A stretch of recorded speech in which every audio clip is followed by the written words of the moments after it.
Olá! Seja bem-vindo ao Processo Cast, o podcast sobre direito processual apresentado por Guilherme Kristen Meller.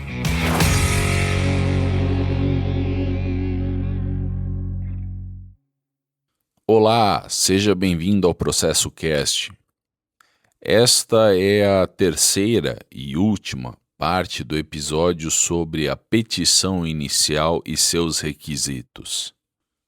Nos 2 episódios anteriores, percorremos os requisitos que o artigo 319 do CPC exige da petição inicial.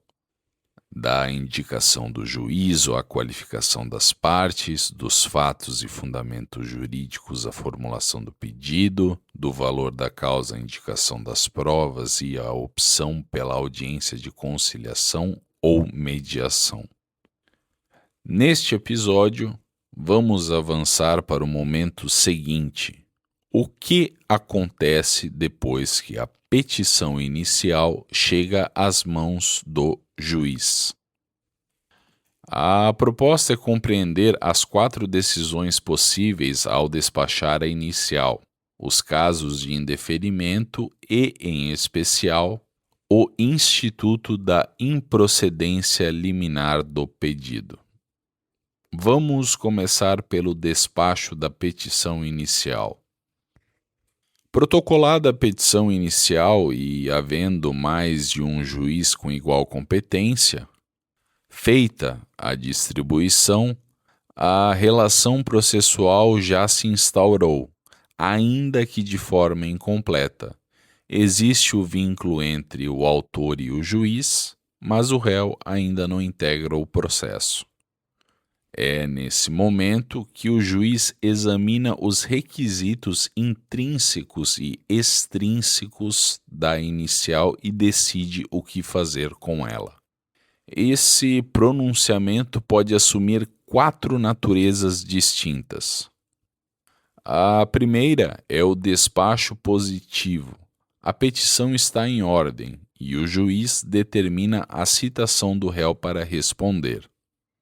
Com a citação, o réu integra a relação processual, tornando-a completa. A segunda natureza é o saneamento da petição. Quando a inicial apresenta lacunas, defeitos ou irregularidades sanáveis, o juiz não a indefere de imediato. Tem o dever, e não apenas a faculdade, de conceder ao autor, no prazo de 15 dias, para emendá-la ou complementá-la, indicando com precisão o que deve ser corrigido. Somente se o autor não cumprir a diligência no prazo é que o juiz indeferirá a inicial. Friso que esse dever de oportunizar a emenda decorre do próprio princípio do contraditório. Nenhuma decisão que afete o interesse da parte pode ser tomada sem antes lhe dar oportunidade de manifestação. A terceira natureza é o indeferimento da petição. Do exame da inicial ou do descumprimento da diligência saneadora pelo autor, pode resultar uma decisão de caráter negativo. O indeferimento impede a formação da relação processual, observando-se a hipótese de apelação nesses casos, mas é um recurso que ainda não tratamos e será objeto em episódio futuro. Voltando, agora, por se tratar de decisão meramente formal, o indeferimento não impede que o autor volte a propor a mesma ação, corrigindo os defeitos que a inutilizaram. A quarta natureza é a improcedência liminar do pedido. E aqui a análise merece mais atenção, pois estamos diante de um julgamento de mérito proferido antes da citação do réu. Antes de chegar à improcedência liminar, vale registrar os casos de indeferimento da petição inicial previstos no artigo 330 do CPC. O indeferimento ocorre quando a petição for inepta, a parte for manifestamente legítima, o autor carecer de interesse processual ou quando não forem atendidas as prescrições legais após a determinação de saneamento pelo juiz. A inépcia merece atenção especial. A petição é considerada inepta quando lhe falta pedido ou causa de pedir. Quando o pedido for indeterminado, ressalvadas as hipóteses legais de pedido genérico, quando da narração dos fatos não decorrer lógica a conclusão apresentada ou quando contiver pedidos incompatíveis entre si.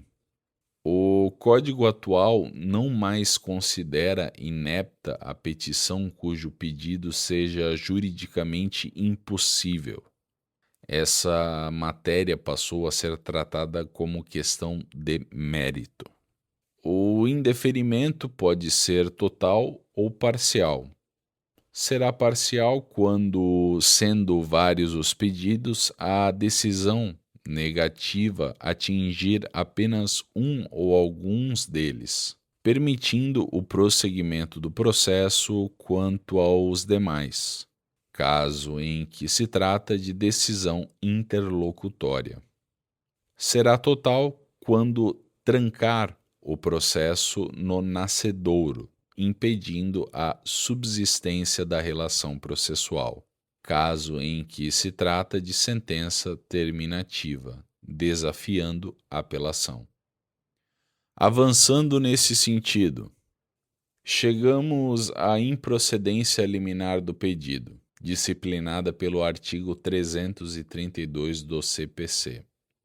Trata-se de hipótese excepcional. O juiz profere julgamento de mérito negativo de forma imediata, antes mesmo de citar o réu. É uma medida drástica e, justamente por isso, o Código a cercou de requisitos precisos. O julgamento liminar de improcedência é cabível em duas circunstâncias. A primeira ocorre quando o pedido contrariar enunciado de súmula do STF ou do STJ. Acórdão proferidos por esses tribunais em julgamentos de recursos repetitivos, entendimento firmado em incidente de resolução de demandas repetitivas ou de assunção de competência, ou enunciado de súmula de Tribunal de Justiça local sobre direito estadual. A justificativa está na economia processual e na valorização da jurisprudência. Quando uma pretensão já foi reiteradamente rejeitada pelos tribunais superiores, não faz sentido submeter o processo a todo o iter procedimental para se chegar ao mesmo resultado já previsível desde o início.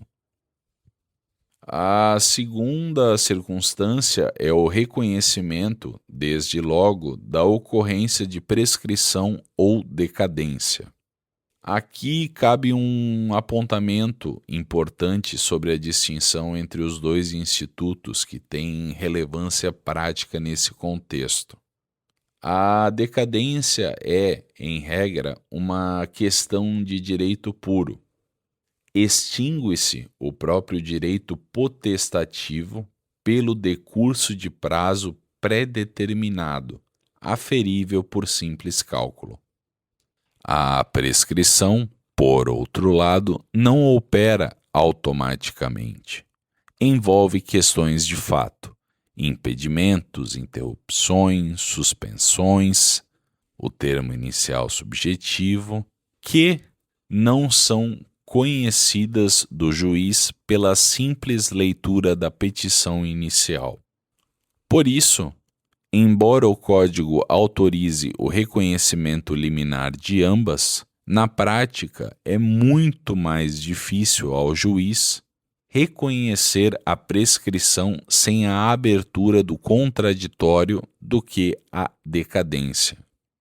O próprio código, aliás, ao tratar da sentença de mérito no artigo 487, parágrafo único, determina que o juiz, antes de reconhecer a prescrição ou a decadência, oficiosamente, dê às partes oportunidade de manifestação, cautela que revela a consciência do legislador sobre a complexidade fática da prescrição.